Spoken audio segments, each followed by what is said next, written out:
अक्रिय गैसों के विषय में हम लोगों ने उनके गुण पढ़ रखे थे। अक्रिय गैसों के भौतिक गुण पढ़ते हैं और इसके बाद पढ़ेंगे कि अक्रिय गैसों द्वारा बनाए गए कंपाउंड कौन कौन से हैं। तो अक्रिय गैसों के वैसे आयनन विभव, आयनन एंथैल्पी आदि गुणों को पढ़ चुके थे, जल में घुलनशीलता को भी पढ़ चुके थे। भौतिक गुणों की बात करते हैं अगर अक्रिय तत्वों के भौतिक गुणों की, तो मैं बहुत कम भौतिक गुण हैं जिनको हमें ध्यान रखना है। पहला भौतिक गुण है सभी अक्रिय गैसें रंगहीन, गंधहीन और स्वादहीन होती हैं। ये ज़्यादातर गैसेस में लागू हो जाता है कि गैसेस रंगहीन, गंधहीन और स्वादहीन होती हैं। अक्रिय गैसें भी रंगहीन होती हैं, गंधहीन भी होती हैं और स्वादहीन होती हैं। अगला नंबर लिखा है सभी अक्रिय गैसें एक परमाणु होती हैं। एक परमाणु कर समझते हो, जैसे नाइट्रोजन गैस का फॉर्मूला आता था तो आप N2 लिखते थे, लास्ट में 2 लगा देते थे, कहते थे द्विपरमाणु गैस है। लेकिन जब भी कभी अक्रिय गैस को लिखने का नंबर आता है हम केवल अकेले उस परमाणु को लिखाते हैं, जैसे हीलियम का He लिख देते हैं। और अगर हमसे नियॉन गैस का सूत्र लिखने के लिए कहता है Ne, हम इसके आगे 2 या 3 का यूज नहीं करते। रीजन है कि क्योंकि अक्रिय गैसें एक दूसरे से विक्रिया नहीं करती, और क्योंकि विक्रिया नहीं करती वो एक परमाणु रहती हैं। लास्ट नंबर है कहता है सभी अक्रिय गैसें जल में घुलनशील है। बिल्कुल, जितनी भी अक्रिय गैसें थी वो जल में घुलनशील थी, और ये भी था कि परमाणु का आकार बढ़ने पर अक्रिय गैसों की जल में घुलनशीलता का मान भी बढ़ जाता था। तो इसलिए मैंने लिखा क्योंकि सभी अक्रिय गैसें कम या ज्यादा जल में घुलती जरूर हैं, तो मैंने लिख लिया अक्रिय गैसें जल में घुलनशील हैं। अभी पढ़ेंगे अक्रिय गैसों के कंपाउंड। तो नॉर्मली अगर देखा जाए हीलियम, नियॉन, आर्गन, क्रिप्टन, जो शुरुआत में आने वाली अक्रिय गैसें हैं, ये साधारणतः कभी विक्रियाएं नहीं करती। अब रेडॉन तो निकल गया अक्रिय रेडियो एक्टिव एलिमेंट्स में, बचा एक पदार्थ गैस के रूप में जिसको जीनॉन के नाम से जानते हैं। हमने रासायनिक रूप से जीनॉन को सक्रिय देखा है। विशेष परिस्थितियों में जो है, नॉर्मल कंडीशन में जीनॉन का तो कंपाउंड नहीं बनाया जा सकता या जीनॉन रिएक्शन नहीं कर सकता, लेकिन विशेष परिस्थितियों में आप जीनॉन के यौगिकों को बना सकते हैं, जीनॉन के कंपाउंड्स तैयार किए जा सकते हैं। अब जीनॉन के कंपाउंड कैसे तैयार किए जा सकते हैं? जीनॉन के 3 प्रकार के यौगिक बनते हैं। सबसे पहला जीनॉन के फ्लोराइड, जिसमें से जीनॉन नामक एलिमेंट फ्लोरीन के से अभिक्रिया करके डिफरेंट टाइप के कंपाउंड बनाएगा। दूसरा आता है जीनॉन के ऑक्साइड, जिनमें जीनॉन ऑक्सीजन से रिएक्शन करेगा और डिफरेंट टाइप के कंपाउंड बनाएगा। और बेटा तीसरा आता है जीनॉन के ऑक्सीफ्लोराइड, जिनमें जीनॉन ऑक्सीजन और फ्लोरीन के साथ मिलकर कंपाउंड बनाएगा। तो जीनॉन के 3 प्रकार के मेनली कंपाउंड है। पहला जीनॉन के फ्लोराइड, फिर जीनॉन के ऑक्साइड, और तीसरा है जीनॉन के ऑक्सीफ्लोराइड, अर्थात तीसरी बार में जीनॉन ऑक्सीजन और फ्लोराइड दोनों के साथ कंबाइन होगा। अब क्योंकि जीनॉन के 3 प्रकार के कंपाउंड हैं, हम सबसे पहले पढ़ेंगे कि जीनॉन के फ्लोराइड क्या है। जीनॉन जब फ्लोरीन के साथ डिफरेंट एटमॉस्फेयर में डिफरेंट कंडीशंस पर रिएक्शन करता है तो वो कौन कौन से यौगिकों को बनाकर तैयार कर सकता है। तो सबसे पहले कंपाउंड पढ़ेंगे कि जीनॉन फ्लोरीन से रिएक्शन करके कौन कौन से कंपाउंड बना सकता है। तो बेटा अगर जीनॉन फ्लोरीन से रिएक्शन करके कंपाउंड बना सकता है तो उसके मेनली कुछ कंपाउंड हैं। सबसे पहले जीनॉन फ्लोराइड बना सकता है, या जिसको जीनॉन डाइफ्लोराइड भी कहते हैं। एक कंपाउंड और बना सकता है जीनॉन F4, जीनॉन टेट्राफ्लोराइड कहते हैं इसको, जीनॉन टेट्राफ्लोराइड। जीनॉन एक कंपाउंड और बना सकता है फ्लोरीन से रिएक्शन करते हुए, जीनॉन हेक्साफ्लोराइड। इसके अलावा जीनॉन और फ्लोरीन का कोई कंपाउंड नहीं है कि जो जीनॉन और फ्लोरीन से मिलकर बनाओ। तो जीनॉन की अगर मैं फ्लोरीन कंपाउंड की या फ्लोराइड कंपाउंड की बात करता हूं तो मुझे 3 प्रकार के मिलते हैं। तीनों को बनाने की अलग अलग परिस्थितियां हैं, एक एक को सीखते हैं। जैसे सबसे पहले मैंने लिख रखा है fluoride compound of xenon. Xenon के जो भी फ्लोराइड कंपाउंड होंगे उनको हम यहां पढ़ेंगे। तो जीनॉन के कितने फ्लोराइड कंपाउंड हो सकते हैं? 3। Xenon difluoride, xenon tetrafluoride and other is xenon hexafluoride. पहला जीनॉन डाइफ्लोराइड को बनाएंगे, मैंने नाम भी लिख रखा है जीनॉन डाइफ्लोराइड। कहता है जब जीनॉन और फ्लोरीन को 2:1 में लेकर 673 केल्विन ताप पर और 1 बार दाब पर, दाब का मात्रक 1 बार भी होता है, अपने यहां वायुमंडल भी चलता है, 1 बार भी दाब का ही मात्रक है, निकेल के पात्र में मिलाया जाता है तो जिनॉन डाइफ्लोराइड बनता है। इस बात को भी विशेष ध्यान रखने वाली बात है, जिनॉन की फ्लोरीन से अभिक्रिया कभी करवाइएगा, पात्र निकेल का ही रहना चाहिए, अदर पात्र का इस्तेमाल नहीं करना है, क्योंकि जिनॉन और फ्लोरीन ये मिलकर अगर किसी अदर मेटल के पात्र में आप रिएक्शन को करवाओगे तो ये उस पात्र को ऑक्सीडाइज कर देते हैं, ऑक्सीकृत कर देते हैं, या दूसरे शब्दों में देखा जाए तो उसे खराब कर देते हैं। तो जिनॉन और फ्लोरीन की रिएक्शन के लिए अगर किसी भी मेटल का पात्र सुटेबल है वो है निकेल का पात्र, निकेल का बर्तन आप लाओ वो बेटर रहेगा। तो बोलता क्या है कि जब जिनॉन को और फ्लोरीन को 673 केल्विन ताप 673 केल्विन ताप पर और 1 बार दाब पर लाया जाता है तो जिनॉन फ्लोरीन से रिएक्शन करके बनाता है जिनॉन डाइफ्लोराइड। ये कंपाउंड बनकर तैयार होता है। रिएक्शन को लिखने का कोई कठिन तरीका नहीं है, बिल्कुल सामान्य सी रिएक्शन है, आप इसको लिख सकते हो। अब आता है, कहता है नेक्स्ट नंबर पे, कभी भी किसी भी फ्लोराइड की बात होती है जिनॉन की, एक बार कम से कम अभिक्रिया दिखाई जाती है कि वो वाटर पे डिसॉल्व होता है या नहीं।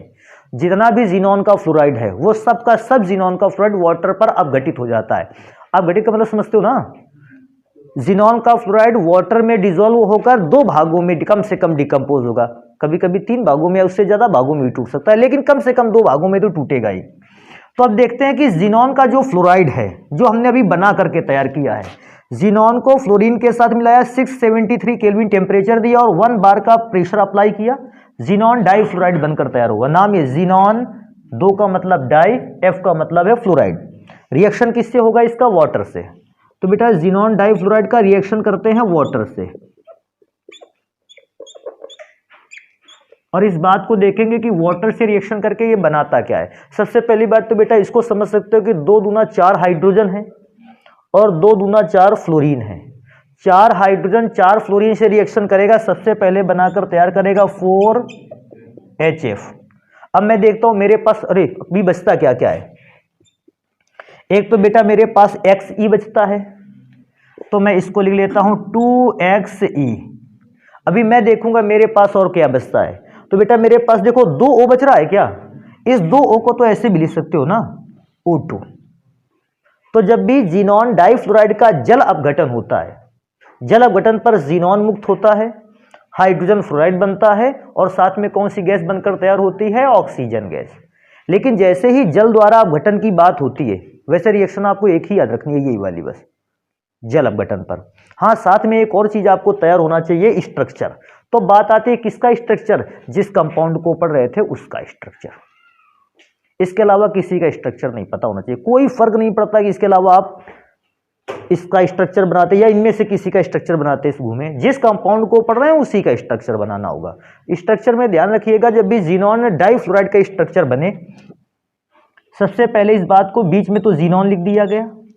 डाइफ्लोराइड की बात करता है तो एक फ्लोरीन का एटम ऊपर और एक फ्लोरीन का एटम कहाँ लगा देना है? नीचे। अभी ध्यान देने वाली बात है, सभी बच्चों को इस बात का पहले से ही अंदाजा है कि जिनॉन एक अक्रिय तत्व है और इसकी बाहरी कक्षा में नंबर ऑफ इलेक्ट्रॉन कितने होते हैं? 8। अष्टक कंप्लीट होता है। देखो तुम लोग कह रहे थे कल, अष्टक कंप्लीट होने का मतलब बाहरी कक्षा में कितने इलेक्ट्रॉन है? 8 में सबसे पहली बात सोचने वाली बात है, एक इलेक्ट्रॉन तो ऊपर वाले फ्लोरीन के साथ लग गया। आखिरी कक्षा में बचे 7 इलेक्ट्रॉन, एक फ्लोरीन लग गया नीचे, एक इलेक्ट्रॉन नीचे वाले फ्लोरीन के साथ लग गया। अब इलेक्ट्रॉन कितने बचे हैं? फ्री 6। 6 में से बेटा एक लोन पेयर इधर बना देते हैं, एक लोन पेयर इधर बना देते हैं और बेटा एक लोन पेयर इधर बना देते हैं। तो देखो 2 2 4 2 6 और 2 8। अब कहेगा सर जी इसकी आकृति कैसी होती है, ये इस आकृति का क्या नाम दिया जाए? बेटा बिल्कुल भी टेंशन नहीं लेना है, ये लोन पेयर बिल्कुल छोड़ दो आप, लोन पेयर से तो मतलब ही ना रखो। ये बताओ बाकी जो फॉर्मूला बना है वो एक सीधी लाइन में बना है कि नहीं बना है? इसका स्ट्रक्चर रेखीय माना जाता है। तो अगर कोई पूछता भी है कि इसका स्ट्रक्चर कैसा है, आप बताओगे इसका स्ट्रक्चर कैसा है? रेखीय, या कुछ लोग इसको लीनियर कहते हैं अंग्रेजी में। लीनियर का मतलब होता है रेखीय। कभी अगर ऐसा क्वेश्चन आ जाता है कि सर जी इसमें कौन सा संकरण पाया जाता है, तो इसमें संकरण का प्रकार होता है sp3d। अगर पूछ लेता है कि हाइब्रिडाइजेशन का टाइप क्या है, तो बेटा बड़ी आसानी से बता देना sp3d। मैं दोबारा से रिपीट करूंगा इस बात को, जिनॉन की बाहरी कक्षा में इलेक्ट्रॉनों की संख्या 8, जिसमें मुझे पता था कि मैंने 2 इलेक्ट्रॉन जो है एक ऊपर वाले फ्लोरीन को देना है और एक इलेक्ट्रॉन नीचे वाले फ्लोरीन को देना है। बचे कितने? 6। तो उनको 3 लोन पेयर के फॉर्म में लगा दूं। अब वैसे 3 लोन पेयर के फॉर्म में लगाने के बाद मैं क्या देखता हूं कि लोन पेयर को थोड़ी देर के लिए छोड़ देते हैं कि है ही नहीं लोन पेयर, ऐसा मान लेते हैं। अच्छा देखो, हमारे यहां जो स्ट्रक्चर एटम्स का बना है, जहां पर एटम लगा है वो सीधी लाइन में आया कि नहीं स्ट्रक्चर आया? तो हमने स्ट्रक्चर का प्रकार क्या बता दिया, कहा कि यार ये तो स्ट्रक्चर जो हम लोगों को दिख रहा है ये रेखी है, और रेखी स्ट्रक्चर के बाद फिर संकरण का अगर प्रकार पूछ लेता है तो संकरण का प्रकार हम लोग बताते हैं, कहते हैं sp3d जो है वो इसका संकरण है। अभी नेक्स्ट नंबर पे चलेंगे। पहला फ्लोराइड तो हम लोगों ने पढ़ लिया। एक फ्लोराइड पे इससे ज्यादा बातें किसी को नहीं आनी चाहिए थी, इससे ज्यादा तैयार करने की जरूरत भी नहीं है। नेक्स्ट नंबर पे चलते हैं XeF4, नाम क्या रहेगा इसका? Xenon tetra fluoride. अच्छा, 4 को टेट्रा बोलते हैं, इसलिए जीनॉन और फ्लोरीन 4 थे तो टेट्रा फ्लोराइड बोलता है। इसके लिए क्या कंडीशन होनी चाहिए? कहता है जब जीनॉन और फ्लोरीन को 873 केल्विन ताप पर और 6 से 7 बार दाब पर मिलाकर निकेल के पात्र में गर्म करते हैं तो ऐसी सिचुएशन पर बनकर तैयार होता है XeF4। तो भैया इस कंडीशन को सबसे पहले चेक करते हैं, सेटिस्फाई कैसे करेगा। कहता है कि जीनॉन को लेना है और इसकी रिएक्शन किससे करवानी है? फ्लोरीन से। टेम्परेचर और प्रेशर की कंडीशन क्या? तो टेम्परेचर की कंडीशन है 873 केल्विन और प्रेशर का कंडीशन है 6 to 7 बार प्रेशर। और बेटा ऐसी सिचुएशन पर अगर मैं रिएक्शन कंप्लीट करने के लिए कहेगा तो देखो फ्लोरीन कितने हो गए? 4, जीनॉन 7 में है, बनकर तैयार होगा बेटा Xe। इसको साफ बनाते हैं यार, ये XeF4 जीनॉन टेट्रा फ्लोराइड इसका नाम है। मैंने लिख भी रखा है जीनॉन टेट्रा फ्लोराइड है। अभी क्या करेंगे, सबसे पहले पढ़ेंगे कि इसका रिएक्शन कैसे होगा। जल अपघटन, जल अपघटन रिएक्शन करवाएंगे इसका तो 6Xe से रिएक्शन होगा वाटर का। वाटर का फॉर्मूला होता है H2O। इसको सही करते हैं, H2O वाटर का फॉर्मूला है। 12H2O की रिएक्शन करवाते हैं। देखो अभिक्रिया का तरीका, सबसे पहले फ्लोरीन कितना है? 6 चौके 24। यही रीजन था कि हाइड्रोजन को भी 24 बनाना पड़ा। अभी देखो इधर कहां गया, यहां कहीं था। हाँ, फ्लोरीन कितना था? 2 दूना, हाइड्रोजन भी 4 बनाना पड़ता। इधर भी वही कंडीशन आ गई, हाइड्रोजन 4 बार 24 बनाना पड़ा। तो 24 हाइड्रोजन 24 फ्लोरीन से रिएक्शन करके सबसे पहला कंपाउंड बनाकर तैयार करेगा HF। और फिर इसके बाद मेरे पास में देखो एक काम और करूंगा, 4Xe लिख दूंगा। अभी हम देखेंगे हमारे पास क्या बचता है। हमारे पास बेटा बचता देखो क्या क्या, मैं तो सोचता हूं मेरे पास 2Xe बचते हैं। ऑक्सीजन गिनेंगे कितना बचते हैं, तो ऑक्सीजन बचते हैं 12, 2Xe और 12 ऑक्सीजन। तो पहला कंपाउंड बनेगा 2XeO3। और बेटा जगह नहीं है तो मैं ऊपर लिख दूं इसके बाद कंपाउंड 3O2। ये को एक बार मैं दोबारा से इस बात को रिपीट कर दूं। हाइड्रोजन 24 बनाने थे, जान पाए क्यों बनाने थे? फ्लोरीन 24 तो हाइड्रोजन भी 24, HF बनना ही जरूरी है। HF बन के तैयार हुआ। इसके बाद 6Fe में Xe में से मैंने 4 यहां लिख लिए। जो 2Xe बचे मैंने उनके साथ ऑक्सीजन का जुड़ता हुआ एक कंपाउंड लिखा XeO3। ध्यान रखना इस बात को, यह पदार्थ एक तो सॉलिड है और भैया प्रबल विस्फोटक है। जब भी आपसे कभी क्वेश्चन है XeO3 कैसा कंपाउंड है, सॉलिड सब्सटेंस है और प्रबल विस्फोटकों में से एक है। और बेटा लास्ट में कौन सा गैस बनकर तैयार हुआ? Oxygen gas. ऐसी कंडीशन पहली है। और अगर मैं इसी का दूसरा कंडीशन चेक करता हूं, अगर वाटर वाली ही रिएक्शन को अगर मैं दोबारा से लिख के दिखाऊं, देखो कैसे, XeF4 इसकी अभिक्रिया H2O से कराया जाए। ध्यान दे लो बेटा, 24HF, हाँ उसको 24 लिख लो यार, 2 लिख गया है, 4 साइलेंट में चला गया है। तो 24 क्योंकि लिखा था, दो 4 आपको दिख नहीं रहा था, उसको देखो ढंग से, मन की आंखों से देखो उसको। अभी बेटा क्या होता है, अब कहोगे सर जी एक बार जल अपघटन करा चुके, अभी तुमको पसंद नहीं आया जल अपघटन। बेटा कभी कभी क्या होता है ना, जल अपघटन हम बहुत निम्न ताप पर कराते हैं, -80 डिग्री सेल्सियस ताप पर। अगर -80 डिग्री सेल्सियस टेम्परेचर पर कराएंगे जल अपघटन तो पूर्ण जल अपघटन नहीं होता, पदार्थ का जल अपघटन कम मात्रा में होता है। कैसे होता है, देखो कोई कंपाउंड बनवाएगा भैया, सबसे पहली चीज कितना H है, तो 2H 2F से रिएक्शन करेगा, सबसे पहले क्या बनाकर तैयार करेगा, 2HF। अच्छा बेटा मैं क्या पूछ रहा हूं, इसके अलावा कोई पदार्थ बच सकता है, XE, एक तो O बचेगा और बचेगा F2, XeOF2। अब देखो ध्यान देने वाली बात है, ऊपर वाली अभिक्रिया पूर्ण जल अपघटन है जो कि उच्च ताप पर, मैं यहां लिख भी दूं बेटा, इसको कैसे लिखें, ये है देखो शॉर्ट फॉर्म में पूर्ण जल अपघटन, वाह। और नीचे वाली अभिक्रिया -80 डिग्री सेल्सियस पर है, लेकिन ये पूर्ण जल अपघटन नहीं है, इसको कहते हैं आंशिक जल अपघटन। तो भैया हम यहां पर लिखेंगे इस चीज को, आंशिक जल अपघटन। अब यार गलती तो हमसे एक हो ही गई है, क्या गलती हो गई कि स्ट्रक्चर लिखने का समय इधर नहीं बचा है। एक काम करेंगे, स्ट्रक्चर लिखने की जगह बच जाएगी तो हम यहां लिख देंगे स्ट्रक्चर, नहीं लेकिन लिखेंगे स्ट्रक्चर। देखो कैसे, तो यहां पर स्ट्रक्चर किसका बनना चाहिए, XeF4 का। देखो XeF4 का जगह नहीं थी तो वहां स्ट्रक्चर मैंने बना रखा है। कैसे, सबसे पहले सब बात इस बात को जानते हैं सभी व्यक्ति कि सर जी Xe की बाहरी कक्षा में नंबर ऑफ इलेक्ट्रॉन कितना रहने वाला है, 8। तो जब भी कोई भी, और हमारे पास फ्लोरीन कितने हैं, 4। तो अब मेरे दिमाग में सबसे पहले स्ट्रक्चर बनने क्या लगा, फ्लोरीन जीनॉन के 8 इलेक्ट्रॉनों में से 4 इलेक्ट्रॉन तो बॉन्ड बनाएंगे और बाकी जो 4 इलेक्ट्रॉन होंगे वो लोन पेयर होंगे, तो 2 लोन पेयर बनेंगे क्योंकि पेयर में तो 2 इलेक्ट्रॉन रखे जाते हैं। तो सबसे पहले बेटा ध्यान से देखो, मैंने Xe लिख दिया, 4 फ्लोरीन की बात होगी, ये 4 फ्लोरीन।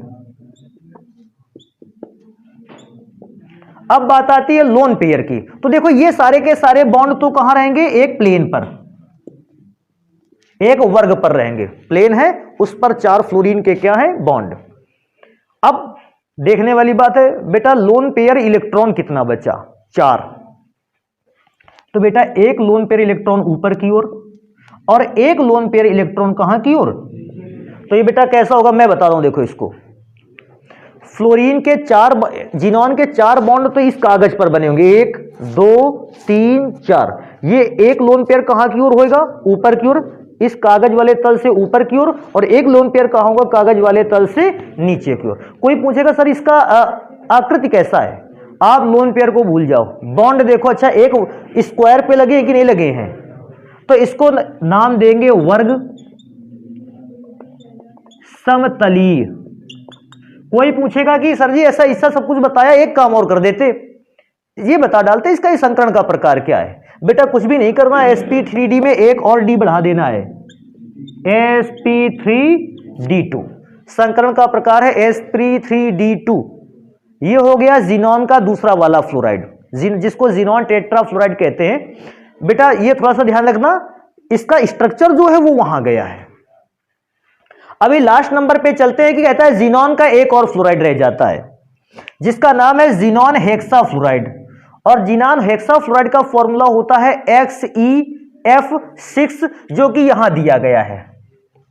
अब जीनॉन हेक्सा फ्लोराइड के लिए फिर वो बोलता है, कहता है Xe और फ्लोरीन को 1 और 20 के अनुपात में लेना है। यार इस बार तो रेशियो बढ़ गया है, 1 और 20 के रेशियो पर ले लेना है, और 1 और 20 के रेशियो का मतलब समझते हो, अगर जीनॉन 1 लीटर लिया गया है तो फ्लोरीन फिर कितने लीटर लिया जाएगा, 20 लीटर। ऐसे रिएक्शन करवाओ। फिर से निकेल का पात्र है, 573 केल्विन है, लेकिन इस बार प्रेशर के अमाउंट बहुत अधिक है, 60 बार से लेकर 70 बार तक। ये प्रेशर अपने आप में बहुत अधिक होता है, क्योंकि मैंने पहले भी बता रखा था जीनॉन नॉर्मल कंडीशंस पर रिएक्शन नहीं करता, प्रेशर या टेम्परेचर की कहानी ही उसके लिए अलग होगी। तो 60 to 70 बार दाब पर मिलाने पर ज़ीनॉन हेक्साफ्लोराइड बनता है। ज़ीनॉन का फॉर्मूला Xe और फ्लोरीन का फॉर्मूला 3F2 लिखा जा सकता है। टेम्परेचर की बात आएगी 573 केल्विन टेम्परेचर, और प्रेशर की बात आएगी 60 to 70 बार प्रेशर अप्लाई होना है। और इतने प्रेशर पर क्या होगा, फ्लोरीन 3 दूना 6, फॉर्मूला बनकर तैयार होगा XeF6, जिसको ज़ीनॉन हेक्साफ्लोराइड कहते हैं। अच्छा, बनाना कोई भी कठिन काम नहीं। अगर बेटा इसमें से कोई काम आप कठिन समझते हो तो बस मैं इसको क्या मानता हूं कि इस अभिक्रिया, इन पदार्थों का जो जल अपघटन है, बस उसी को कठिन मान सकते हो और किसी चीज को कठिन नहीं मान सकते। तो सबसे पहले जल अपघटन, इसका भी एक बार आंशिक जल अपघटन, एक बार पूर्ण जल अपघटन करके देखते हैं। जो नहीं समझ में आएगा उसको देखेंगे। ध्यान से देखना बेटा, XeF6 सबसे पहले आंशिक जल अपघटन। अच्छा, अब मुझे तो लिखने का तरीका भी आ गया है। आंशिक जल, जब जगह ज्यादा नहीं होती तो ऐसे ही आंशिक जल अपघटन लिखा जाता है। बेटा तरीका से फिर से सेम वही है।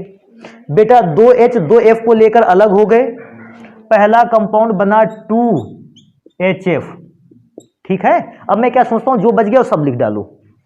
Xe,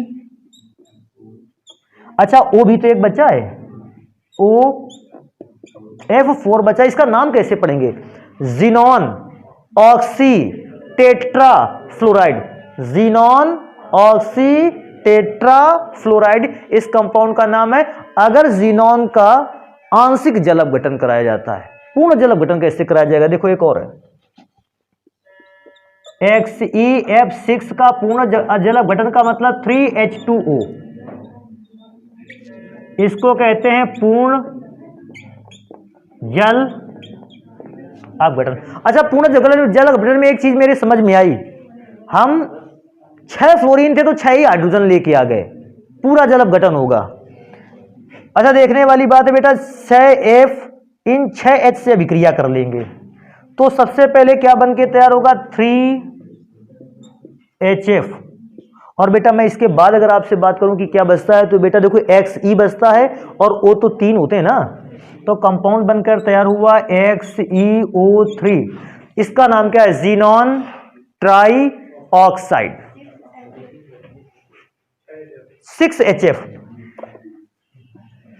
6HF बनेगा और साथ में बनेगा ज़ीनॉन ट्राई ऑक्साइड। अभी एक काम बच जाता है, कहता है इसका स्ट्रक्चर तो बना करके दिखा देते, तो स्ट्रक्चर किसका बनना चाहिए, स्ट्रक्चर बनना चाहिए कहां गया, XeF6 का। बेटा बिल्कुल आसान है, XeF6 का। अच्छा, मैं क्या सोचता हूं, फिर मेरे दिमाग में एक बात आती है, F6 का मतलब है ज़ीनॉन के 8 इलेक्ट्रॉनों में से 6 तो फ्लोरीन के पास चले गए सह संयोजक बॉन्ड बनाने के लिए, बचा एक जोड़ा। इसको बनाएंगे कैसे, पहले 6 वाले को सेट करते हैं। बेटा यहां देखना Xe, और क्योंकि 6 को सेट करना है, एक F, दूसरा F, तीसरा F, चौथा F, पांचवा F, छठवां F, छठवां F। ये तो 4 F एक वर्ग पर रहेंगे, पांचवा F जो होगा मैं बताता हूं वर्ग से ऊपर की ओर, और छठवां F वर्ग से नीचे की ओर। लेकिन अभी कंप्लीट नहीं हुआ, एक लोन पेयर बाकी रह गया है। अब लोन पेयर मैं इधर की ओर बनाता हूं। लोन पेयर जानते हो कैसे होगा, ये सरफेस है तो लोन पेयर इस ओर हल्का सा झुका हुआ, ऐसे लोन पेयर रहेगा। अब ये लोन पेयर कर क्या करेगा कि ये लोन पेयर अपने चारों ओर फ्लोरीन का जो बॉन्ड पेयर है इसको प्रतिकर्षित कर देगा। अगर ये लोन पेयर ना होता तो इस आकृति को अष्टफलकीय कहते हैं। अगर ये लोन पेयर ना होता इस आकृति को अष्टफलकीय कहते हैं। कब, जब 4 वर्ग पर फ्लोरीन एटम उपस्थित हो, एक वर्ग से ऊपर और एक वर्ग से नीचे, इस आकृति को अष्टफलकीय कहते हैं। लेकिन क्योंकि ये लोन पेयर आ गया वहां, लोन पेयर ने इन बॉन्ड के एंगल को थोड़ा थोड़ा सा क्या कर दिया, प्रतिकर्षित करके घुमा दिया। पूछता इस आकृति का क्या नाम होगा, विकृत अष्टफलकीय। ध्यान रखना इसको, आकृति अष्टफलकीय थी लेकिन उस लोन पेयर ने आके आकृति को बिगाड़ दिया, तो इसका नाम हो गया विकृत अष्टफलकीय। तो हम इसका नाम देंगे विकृत अष्टफलकीय। कोई पूछेगा सर जी विकृत अष्टफलकीय नाम तो दे दिया, संकरण का प्रकार बता देते, तो बेटा संकरण का प्रकार होगा sp3d3। ये हो गया जिनॉन के फ्लोराइड कंपाउंड से संबंधित जितनी भी जानकारी थी। आप काम करोगे इसको नोट करेंगे, फिर जिनॉन के ही कंपाउंड पर नेक्स्ट आर्टिकल को पढ़ते हैं। जिनॉन के फ्लोराइड पढ़ने के बाद अभी पढ़ेंगे दो प्रकार के और कंपाउंड जो जिनॉन ही बनाकर तैयार कर सकता है। जैसे एक तो जिनॉन का ऑक्साइड। अगर मैं जिनॉन के अभी देखो मैंने हेडिंग भी डाल रखी है, oxide oxy fluorides and oxide of xenon. हमें दो प्रकार के कंपाउंड पढ़ने हैं। पहले तो एक पढ़ना है ऑक्सी फ्लोराइड ऑफ जिनॉन और दूसरा हमको पढ़ना है ऑक्साइड ऑफ जिनॉन। तो अगर ऑक्सी फ्लोराइड की बात करें, जिनॉन के साथ एक ऐसा कंपाउंड जिसमें ऑक्सीजन भी और फ्लोरीन भी है, ऐसा कंपाउंड कहलाता है ऑक्सी फ्लोराइड कंपाउंड। देखो हम देखते हैं क्या लिखे हैं। ऑक्सी फ्लोराइड ऑफ जिनॉन क्या है, देखो जिनॉन के साथ ऑक्सीजन फ्लोरीन भी है, यहां भी ऑक्सीजन फ्लोरीन है, यहां भी ऑक्सीजन फ्लोरीन है। इसका नाम पढ़ने के लिए बोलेगा, देखो नाम पढ़ना बिल्कुल आसान है, बाद में कोई प्रॉब्लम न रह जाएगी सर अभी नाम नहीं आ रहा है इसका। जिनॉन ऑक्सी डाइफ्लोराइड ऐसा भी बोल सकते हो अगर आप चाहो। जिनॉन मोनो ऑक्सी, मोनो का मतलब एक, ऑक्सी का मतलब ऑक्सीजन, और डाइफ्लोराइड इसलिए क्योंकि फ्लोरीन 2 है। इसका नाम पढ़ते तो क्या पढ़ते, जिनॉन और मोनो ऑक्सी भी पढ़ सकते हैं इसको, और टेट्रा फ्लोराइड। लास्ट वाले का नाम पढ़ते हैं जिनॉन डाई ऑक्सी और difluoride. 2 oxygen 2 fluorine, die oxy difluoride बनेगा जाके। अभी आगे चलेंगे बेटा, नेक्स्ट नंबर पे देखो कैसा इसको पढ़ सकते हैं, ऑक्साइड ऑफ जिनॉन XeO3।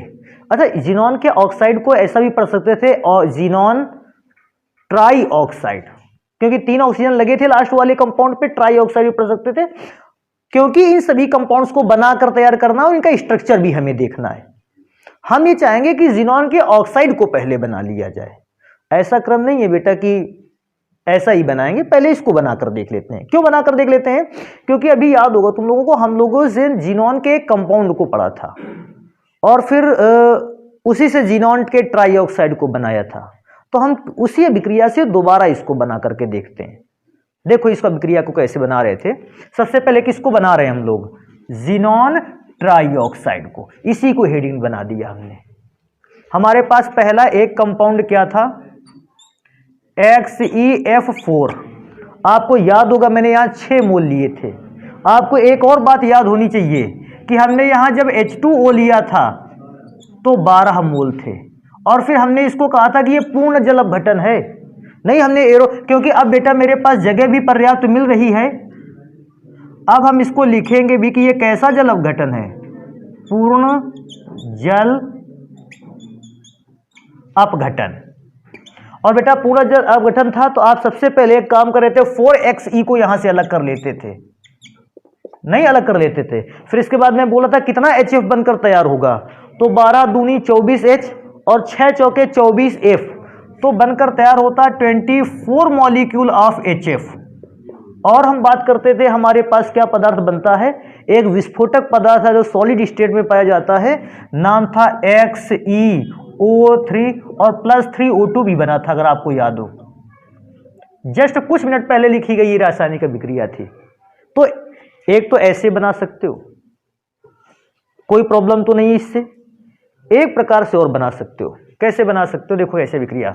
अगर हमारे पास एक और कंपाउंड है जिनॉन हेक्साफ्लोराइड, तो अगर हम इसकी अभिक्रिया करवा देते हैं 3H2O से, बेटा ये भी पूर्ण जल अपघटन ही है, पूर्ण जल, बेटा इसका मतलब अपघटन।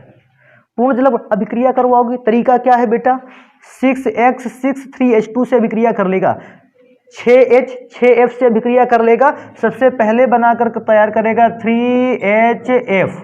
बेटा मैं क्या सोचता, अरे 6HF 6HF बनकर तैयार हुआ। इसके अलावा मैं देखूंगा मेरे पास एक XE बच रहा है और ऑक्सीजन में से तो 3 का गुना था, तो बनकर तैयार हुआ XeO3 जिनॉन ट्राई ऑक्साइड का ये फॉर्मूला हो गया। अभी जस्ट इसके बाद जैसे फॉर्मूला बनाकर तैयार करते हैं हम लोगों के पास बात आती है कि इसका स्ट्रक्चर भी बन जाता कम से कम। तो बेटा देखो जिनॉन ट्राई ऑक्साइड का स्ट्रक्चर बना करके दिखाते हैं, इसको ध्यान से देखना है तुम्हें, क्योंकि इन कंपोनेंट के इन कंपाउंड्स के स्ट्रक्चर भी आने ही चाहिए।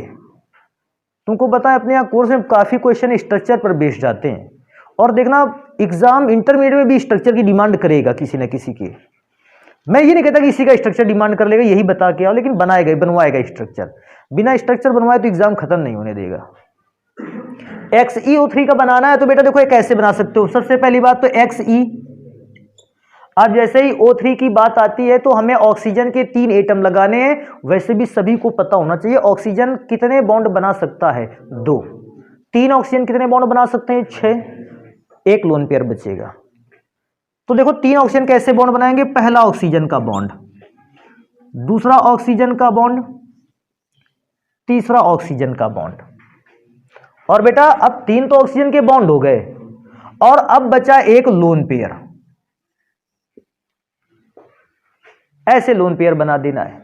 कोई पूछेगा तो कैसे, देखो Xe का एटम है, देखो कुछ इस प्रकार से बनेगा। Xe पर 3 ऑक्सीजन के बॉन्ड है तो Xe हमारा ये हाथ की मुट्ठी है, इस पर 3 बॉन्ड इस प्रकार से लटके होंगे, इस प्रकार से। पहला बॉन्ड आगे की ओर, ये बॉन्ड पीछे की ओर, ये बॉन्ड इधर की ओर, और ऊपर लगा होगा एक लोन पेयर। ऐसी आकृति को आप देख रहे हो जरा, इस आकृति को पिरामिड की तरह बना है ना, तो इस आकृति, पिरामिड का मतलब समझते हो ना, वो चोटीदार आकृति। तो क्योंकि पिरामिड की आकृति बन रही है, अगर कोई हमसे पूछेगा ये आकृति कौन सी है, तो हम बताएंगे इसकी आकृति होती है पिरामिडीय। XeO3 का तो स्ट्रक्चर ऐसा बन गया। इसके बनाने की बेटा 2 विधियां हो गई। तो अब हमारा एक चीज से तो काम पूरी तरीके से समाप्त हो गया कि ज़ीनॉन के ऑक्साइड किसे कहते हैं, हम इससे मतलब रखना बंद कर देंगे। अब हमें बनाना होगा ज़ीनॉन के ऑक्सीफ्लोराइड। अब ज़ीनॉन के ऑक्सीफ्लोराइड कैसे बनेंगे इसको ध्यान देंगे आप। देखो सबसे पहले ज़ीनॉन का ऑक्सीफ्लोराइड बनाते हैं जिसका नाम है XeOF2। बेटा कोई व्यक्ति इसका नाम जानता है क्या है, ज़ीनॉन ऑक्सी, या तो मोनो ऑक्सी भी लगा सकते थे, और डाइफ्लोराइड।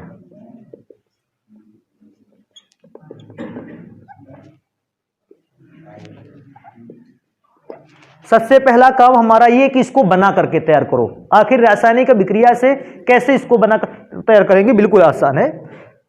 हमें क्या कर लेना है, कंपाउंड ले लेना है XeF4। XeF4 पर हमें रिएक्शन करवानी है रासायनिक अभिक्रिया करवानी H2O से। अगर H2O से विक्रिया करवाएंगे इसको कहते हैं आंशिक जल अपघटन। हम लिख भी सकते हैं उधर आंशिक जल अपघटन। ये कैसा जल अपघटन है, आंशिक। अब जगह है तो हम इसको लिखे लेते हैं पूरा, आंशिक जल। पहला ही तरीका क्या है, 2H 2F को लेकर अलग हो। देखो जहां टिक का निशान बना है वो टिक के निशान वाले कंपोनेंट को लेगा, 2H 2F को लेकर अलग हो जाएंगे। सबसे पहले बनकर तैयार होगा 2HF। मैं क्या सोचता हूं, मेरे पास क्या बचता है, Xe 1 O और F बचते हैं मात्र 2। Xe यहां का 1 O और 2F तो 2H के साथ निकल गए थे, 2F बचे थे, मैंने उसको लिखा। ज़ीनॉन ऑक्सी डाइफ्लोराइड को ऐसे बनाकर तैयार करोगे कि अगर कभी कहेगा ज़ीनॉन ऑक्सी डाइफ्लोराइड को बनाना है तो इस प्रकार से कंपाउंड बनाओगे। अब रही बात इसके स्ट्रक्चर की, स्ट्रक्चर यहां बनाते हैं बेटा। ज़ीनॉन ऑक्सीजन एक लगा हुआ है क्या, सभी को पता है ऑक्सीजन कौन से बॉन्ड के साथ जुड़ता है, डबल बॉन्ड के साथ। और हमारे पास कितने फ्लोरीन है, 2।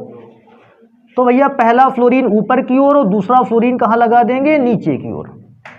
अभी इसकी बात होगी कि ऐसी सिचुएशन पे अगर हम देखें तो हमारे पास ज़ीनॉन की बाहरी कक्षा में इलेक्ट्रॉन कितने होते हैं, 8, और जुड़ कितने गए, 4। इसका मतलब है 2 3 2 4, हाँ 4 जुड़ गए, 4 बचे। 4 में से 2 लोन पेयर बनाने, तो पहले लोन पेयर, दूसरे लोन पेयर। अब कोई पूछेगा सर जी इसका आकृति का नाम क्या है, बस इतना बस ध्यान रखना। अगर इस फिगर को आप 90 डिग्री एंटी क्लॉकवाइज डायरेक्शन में घुमा सकते हो, इसको ऐसे पकड़ा और ऐसे घुमा दिया, जब ऐसे घुमाओगे तो फिर लोन पेयर को भूल जाना बेटा, बाकी स्ट्रक्चर कैसा बना होगा, नहीं बना होगा। T shape. तो इसको अगर जैसे कोई पूछता भी है कि ये कैसा स्ट्रक्चर है, हम इसको बोलते हैं टी शेप में है, टी शेप्ड स्ट्रक्चर। तो इसको ध्यान रखेंगे। अभी हमारे पास दो और बचते हैं, जीनॉन के ऑक्सीफ्लोराइड, दूसरा XeF4O4 XeOF4 एंड लास्ट बचता है XeO2F2। पहले इसको बनाकर देखते हैं। हमारे पास एक कंपाउंड था XeF6। पहले हम इसको बनाने से पहले हेडिंग तो डाल दें, क्या लिखेंगे? XeOF4 बनाना है। इसका नाम क्या है? जीनॉन ऑक्सी या मोनो ऑक्सी लिख सकते थे, टेट्रा फ्लोराइड।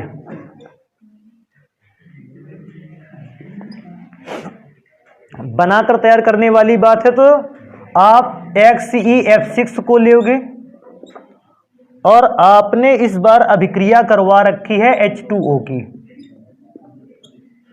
और बेटा इस घटना को भी कहते हैं आंशिक जल अपघटन। अच्छा, मैं क्या सोच रहा हूं अपने दिमाग से थोड़ी बात, पूर्ण जल अपघटन कब मानेंगे? जब पूरे के पूरे F जो हैं कंप्लीटली रिमूव हो जाएंगे इस फॉर्मूले से, हम उसको कहेंगे पूर्ण जल अपघटन। अगर XE के साथ एक बार भी F जुड़ा रह गया, आंशिक जल अपघटन ही है वो, तो क्या होगा? सबसे पहले 2H 2F को लेके अलग हो जाएंगे, बनाकर तैयार करेगा 2HF। अभी मैं क्या सोचता हूं, मेरे पास क्या बचता है? तो एक तो XE बचता है, O बचता है, ये वाला O, और F कितने बचते हैं? 4। तो कंपाउंड बनकर तैयार हुआ XeOF4। अभी बात आएगी कि इसका स्ट्रक्चर कैसे बनाकर तैयार किया जाए। देखो, XeF4 के लिए XeF4 कहता है, देखो कैसे F4 बनाते हैं। F ये तो 4 F हो गए, ये हो गए एक समतल पर, वर्ग समतल पर हो गए। अब बेटा इसको कैसे देखो, अब बचा O, तो O को डबल बॉन्ड के साथ कहां लगा दी जाए? ऊपर। अभी क्या समझेंगे हम लोग अपने हिसाब से कि हमारे पास एक लोन पेयर बचा जाता है। रीजन है, जीनॉन की बाहरी कक्षा में 8 इलेक्ट्रॉन थे, 4 तो फ्लोरीन खा गया, 2 ऑक्सीजन के साथ बिजी हो गए, 6, 2 बचे ना, तो उनको लोन पेयर के साथ कहां लगाते हैं? नीचे की ओर, वर्ग समतलीय और बेटा पिरामिडीय। देखो इसका नाम वर्ग समतलीय पिरामिडीय क्यों पड़ा? देखो अगर ध्यान से देखा जाए, पहले तो ये देखना है कि 4 फ्लोरीन कहां पर हैं? समतल पर हैं।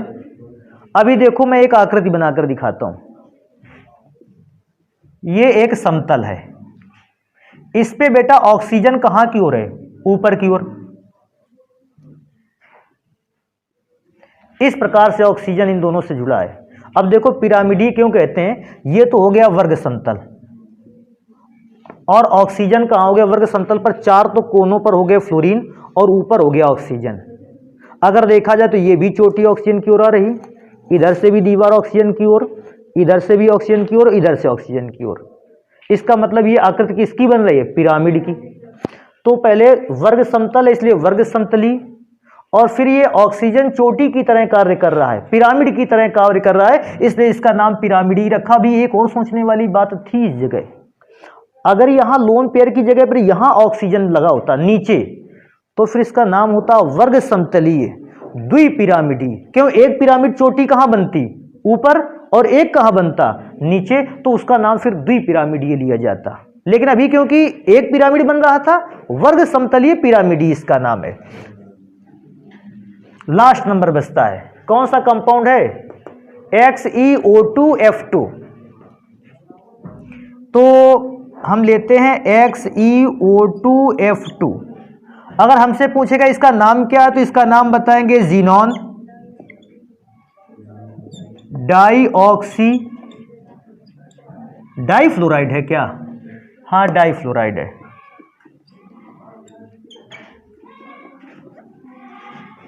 Xenon dioxy difluoride.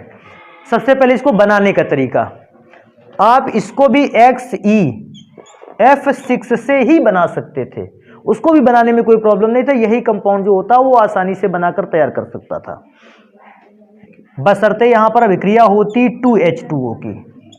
अच्छा ये बताओ 2H2O से अभिक्रिया होती है, पूर्ण जल अपघटन है कि आंशिक जल अपघटन है? अभी भी आंशिक जल अपघटन है।